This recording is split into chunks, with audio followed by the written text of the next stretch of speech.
Hola amigos, ¿qué tal? Sean ustedes bienvenidos a la entrevista. Hoy se encuentran con nosotros Pablo Peña y Armando Chacón, autores de un libro que tengo aquí, que puede modificar muchas historias, y el libro se llama ¿Cómo cambiar historias? Pablo Peña es doctor en Economía por la Universidad de Chicago, es también licenciado en Economía por el ITAM, el Instituto Tecnológico Autónomo de México. Armando Chacón es maestro en Administración de Empresas por la Universidad de Georgetown y licenciado en Economía por el ITAM. Actualmente es director de investigación del INCO, el Instituto Mexicano para la Competitividad. Y ellos me han traído un libro muy sencillo que se llama ¿Cómo cambiar historias? Lo que podemos hacer los individuos, las empresas y las organizaciones sin fines de lucro por la educación en México. Armando Chacón, Pablo Peña, gracias por estar con nosotros. Por principio de cuentas, veo que el prólogo es de Gary Becker, el premio Nobel. ¿Cómo le hicieron para conseguir a Gary Becker? Pablo, cuéntanos. ¿Cuánto tuviste que pagar? No, afortunadamente, yo creo que el libro refleja en buena medida ideas que muchos académicos, no solo Gary Becker, muchos académicos alrededor del mundo comparten sobre cosas que se pueden hacer para mejorar la vida de las personas, y entonces en ese sentido fue fácil convencerlo, sobre todo porque es un mensaje dirigido a una audiencia general, no es algo académico. Entonces... No, estaba yo viendo eso, precisamente se deja leer bien, pero déjenme ser el abogado del diablo y empezar con un cuestionamiento. William Easterly, que estaba en el Banco Mundial y que se salió del Banco Mundial, economista, en uno de sus libros dice: no hemos encontrado la varita mágica para el desarrollo, ni siquiera la educación. Un país como Zambia multiplicó su acceso a la educación primaria, a la educación básica entre 1960 y el año 2000, y lo mismo hizo México, y sin embargo nos hemos rezagado. México se ha quedado estancado en buena medida en los últimos años. Zambia está peor de lo que estaba en ese entonces. ¿Realmente, Armando, la educación es el camino? Pues yo creo que hay mucha evidencia de cómo la educación puede contribuir a cambiar historias individuales de las personas que se permiten estudiar más. Y bueno, me parece que una de las grandes contribuciones de Gary Becker y otros economistas es poner la educación como una inversión que tiene un retorno, pero que pues para poder obtener este retorno tienes que ser capaz de invertir. Vamos entonces en ese sentido. A ver, Pablo, yo estoy estudiando preparatoria y tengo que pensar qué me conviene, si hacer la licenciatura o si mejor me dedico a trabajar, sobre todo conociendo que todos mis cuates que tienen licenciatura andan buscando un empleo y andan manejando taxis. ¿Sí es una buena inversión la educación superior? Bueno, nosotros lo que estimamos, y se suma a un gran número de estimaciones al respecto, es que cada año adicional de escolaridad se traduce en promedio en un incremento de 10% en los salarios de las personas o el ingreso de las personas. ¿A lo largo de la vida? A lo largo de la vida. Entonces 10% para siempre, y además también hay muchos beneficios que no pueden ser pasados por alto, como mejor salud. Las personas que estudian más tienden a poder entender mejor cómo cuidar su salud, a preocuparse más, y sobre todo, algo también que no debe pasarse por alto, son mejores maestros o preparan mejor a sus propios hijos. Entonces dejan en un lugar mejor a la siguiente generación, y eso va teniendo un efecto que va transmitiéndose una y otra vez. Armando, siempre pensamos que pues le toca al gobierno mejorar la educación, proporcionar servicios de educación. ¿Yo para qué me preocupo? ¿Sí puedo yo hacer algo como individuo ante los problemas abismales que vemos en la educación en México? Sin duda, casi siempre que pensamos en mejorar la educación en México, pensamos en la oferta educativa. Se necesitan más escuelas, mejor infraestructura, mejores maestros. Es lo que nos dicen también las autoridades, es que ahora ya tengo tantos lugares más y ahora tengo tal porcentaje de gente en educación primaria. Pero no es nada más eso. Eso no es suficiente. Imagínate que trajéramos a México todo el sistema educativo de Finlandia, con todos los edificios, el internet de banda ancha, todas las ventajas que ofrece. Eso seguramente cerraría la brecha en alguna medida entre México y Finlandia. Sin embargo, los niños mexicanos seguirían quedando por debajo de los niños finlandeses. ¿Por qué?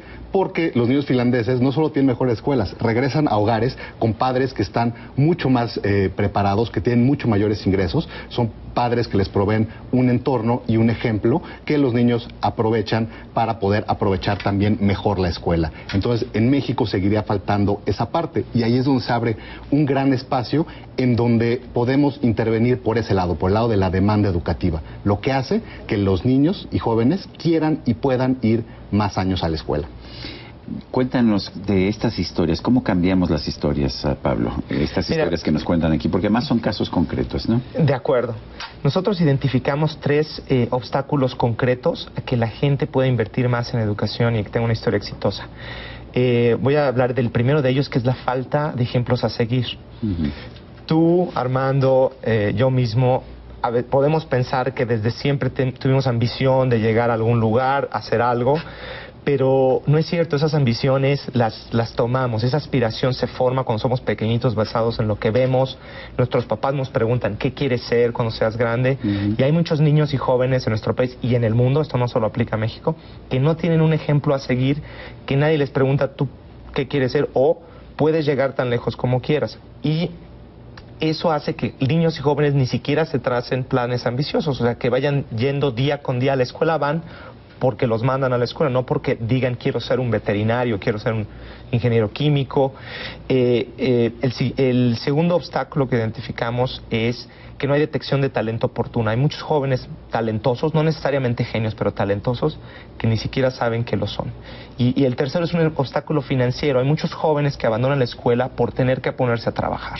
Aunque la escuela sea gratuita, en el sentido de que no hay colegiatura, el costo de oportunidad, el ingreso que sacrifican al estar en el salón de clases es demasiado alto para sus familias o para ellos mismos y terminan tomando esa decisión en preparatoria. A los 17 años dicen, puedo estar aquí o puedo estar ganando algo, mejor me pongo a ganar algo. Si hubiera algo que pudiera cubrir ese costo de oportunidad por un momento, quizás podrían quedarse más tiempo. Eso es lo que pretenden los programas de becas, ¿no es así? ¿Sí tienen éxito en ese sentido? ¿Sí tienen un impacto en las decisiones de los jóvenes? Sin duda. A propósito de este libro, generamos evidencia para los programas de becas en México. Y resulta que con 500 pesos de becas de manutención, es decir, para alumnos que van a preparatorias públicas, pero que enfrentan los costos de oportunidad que mencionaba Pablo, 500 pesos son determinantes al mes, son determinantes. Que no es nada, en realidad, sí. En realidad no es nada. Entonces, para el nivel de necesidad económica en donde se otorgan esas becas, esos 500 pesos son la diferencia entre casi seguro no estar inscrito al año siguiente a casi seguro sí estar inscrito. O sea que estamos viendo ya una cosa concreta de cómo podemos cambiar las historias, ¿verdad? ¿Qué otras formas podemos cambiar nuestras historias? Yo creo que en el caso de ejemplos a seguir, en el caso de permitir que más niños y jóvenes tengan ejemplos a seguir, hay programas concretos en los que personas comunes y corrientes pueden reunirse con jóvenes y niños y sin siquiera proponerse ser un ejemplo a seguir, pueden tener ese efecto en la vida de un niño. Entonces hablamos de casos como ese. Hay un programa que se llama Big Brothers, Big Sisters en Estados Unidos que ha estado funcionando por más de 100 años y ese es su componente central. Entonces hablamos de, no solo, ese es uno entre muchos otros y es la gente la que generar viene... modelos de papel, un modelo de una persona a quien puedas imitar. Si no tienes quizás un modelo en un padre o en una madre, puedas tener algún modelo que seguir. Correcto. Imagina que hay niños en toda la República Mexicana que si pudieran venir a este estudio y verte, ya no digas platicar contigo, dirían, oye, quizás yo querría ser periodista, y entonces no necesariamente significa que acaben ahí, pero empiezan a verse ellos mismos más allá de donde están. Y empiezan a leer y a interesarse en lo que está aconteciendo. Correcto. Y tú dirás, pero si ya me ven en la televisión, podría tener ese mismo efecto, pero cambia muchísimo la historia cuando te pueden tocar, ¿no? Cuando ven que eres alguien como ellos, con quien se pueden relacionar. Entonces, eso puede ser fundamental para cambiar historias, ¿no? ¿Cómo hacemos para llevar estos modelos, sobre todo a las comunidades más alejadas? ¿Qué se puede hacer? ¿Qué han sugerido ustedes? Bueno, yo creo que es importante destacar que nosotros sugerimos que, digamos, no hablamos de grandes programas nacionales con presupuesto público, ni que sean obligatorios, hablamos de acciones espontáneas. Entonces lo que proporcionamos es una guía e inspiración para que la gente revise qué pueden hacer. Si tú vives en la Ciudad de México, es muy difícil pedirte que vayas a la sierra a tratar de ser un ejemplo a seguir, pero a lo mejor a tu alrededor puedes encontrar a alguien para quien puede ser un ejemplo a seguir. Entonces, creemos que hay que ponerse metas al alcance, porque si no es muy desesperanzador. Si planteamos la pregunta, ¿qué puedo hacer por los más necesitados del país?, pues ni siquiera puedo llegar hasta ahí, tengo que dejar lo que hago comúnmente para poder llegar ahí. ¿Cómo surge el libro, Armando? ¿Cómo se les ocurre escribir estas historias, cómo cambiar historias, este volumen?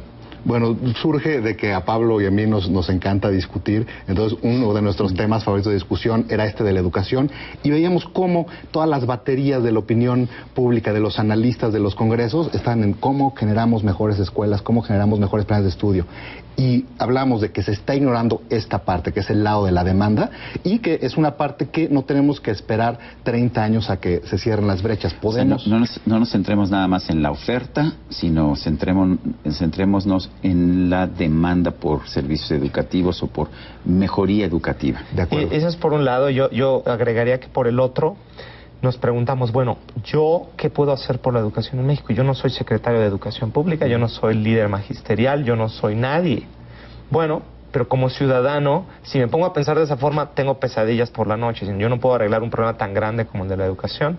Sin embargo, lo que buscamos es un enfoque en el que cada ciudadano puede hacer algo que esté a su alcance. Entonces, si cada persona cambia, aunque sea una vida, pues es un efecto gigantesco. Si son cientos de miles o millones de personas las que hacen eso, cambias la historia del país. Pero digamos, ya se vuelve algo a tu alcance, algo que tú puedes hacer, y no tienes que recaer en que el gobierno haga algo o alguien más haga algo. Plantean ustedes que también las empresas tienen un papel en esto. ¿Cuál podría ser el papel de las empresas? Hay de muchos tipos. El más común es el de financiar programas dentro de fundaciones, dentro de las empresas, lo cual está muy bien y se necesita más de eso. Pero de lo que se habla poco es de cómo programas al interior de la empresa que involucran a los empleados de la empresa pueden ser factibles en la medida que no tienen que moverse de su lugar de trabajo y sí pueden, por ejemplo, recibir cada mes a niños de escuelas de alto riesgo de deserción y de bajo desempeño a que vean lo que se hace al interior de esas torres de cristal. Entonces, esto no solo tiene beneficios para los niños, sino que también sabemos que en las empresas que implementan ese tipo de programas, la gente se siente más identificada con la empresa. Dice, además de venir yo aquí a ganar dinero y a perseguir los fines de la empresa, tengo también una oportunidad de servir a la comunidad y de cambiar historias. Aquí en TV Azteca de repente me encuentro yo grupos de alumnos de secundaria o de preparatoria y de repente te los encuentras ahí, ay, por favor la foto y todo eso, y después me entero que hay un programa en que traen a la gente y ven cómo pues trabajamos, quienes trabajamos aquí. Eso ayuda. Seguramente tú hablas de eso. A veces lo mencionas cuando viene al caso. Esos niños seguramente durante meses hablan de que vinieron aquí y de todo lo que vieron. Te vieron a ti, vieron a los actores, a los técnicos y dicen, yo podría hacer eso, ¿no? ¿Qué pueden hacer las organizaciones sin fines de lucro? Bueno, digamos que ellas, este tipo de organizaciones son las que tienen una más latitud para hacer más cosas. Nosotros creemos que son ideales para ser el vehículo que traiga a los voluntarios, que los junte para poder tener modelos a seguir, para poder detectar talento e incluso para poder otorgar becas. Te voy a poner el ejemplo de una organización muy interesante que se llama 826 en los Estados Unidos, donde se juntaron algunos escritores originalmente y dijeron vamos a dar talleres de escritura y terminaron ayudando a los niños a hacer la tarea por las tardes, a niños que no tienen un adulto que les ayude. Y qué importante es eso, ¿verdad? Cuando se hace la tarea, tener a un adulto que te apoye, ¿no? Bueno, parte de los testimonios que tenemos ahí es precisamente los jóvenes diciendo eso, es que en la casa no hay nadie que me ayude o está la tele y se vuelve un reto frustrante y prefiero dejarlo y eso se acumula y al final de un año académico prefieren dejar la escuela. En cambio, tener un adulto que no solo les ayude académicamente, sino que les está transmitiendo el mensaje que ellos son importantes, tan importantes que viene un adulto distinto de fuera de su vida a decirle yo te ayudo, esto es importante, tú qué piensas, cómo vas a hacer esto, esto te sirve. Esas palabras cambian la vida de esos niños y jóvenes, cambian su historia. Eso es parte de lo que recogemos ahí. No hablamos solo de estadísticas y evidencia rigurosa científica, sino también nos metimos a platicar con beneficiarios, benefactores, y recogimos sus testimonios. Entonces me parece un texto que es en ese sentido ameno y vivencial.